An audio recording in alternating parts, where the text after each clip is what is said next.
Foodbloks. Nāk lieldienas, lielā izeišanās, un kas mums nāk? Mums nāk kuļiči, dažni dažādākie.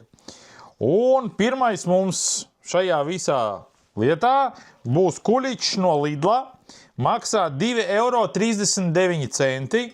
Izskatās šādi, diezgan respektabli. Iekšā ir šādi, nedaudz ir rozīnes, pats viņš pēc struktūras tāds mitrs foršs.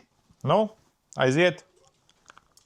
Augšņi visvienkāršākais cukurs ar ūdeni. Patīkams, mitrs tāds, nav pārsaldināts. Garšīgs. Adabļam. Nākamais kuļičs mums ir no Maksimas. Maksā 2,39 € arī.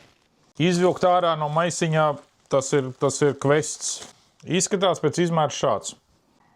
Nu, bišķiņ maziņāks. Rozīnes arī ir.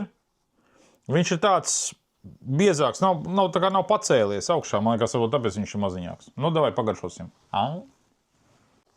Sauss.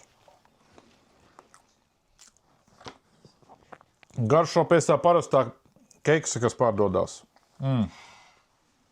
Vispār niečam. Biezpiena keksiņš, tāds maziņš kuļiečs, arī no Maksimas maksā 1,19 €. Viss taukains, rokas, viss speķains. Kur šitāda starpība, jā?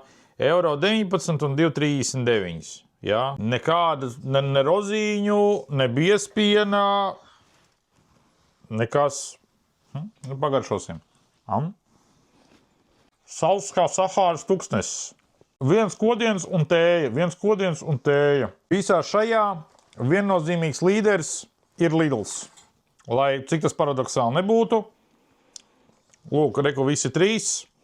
Lidls ir garšīgāks, lielāks un pat tādu pašu naudu kā šis. Šis ir vispār kaut kas absolūti nesaprotams. Lai jums jaukas lieldienas!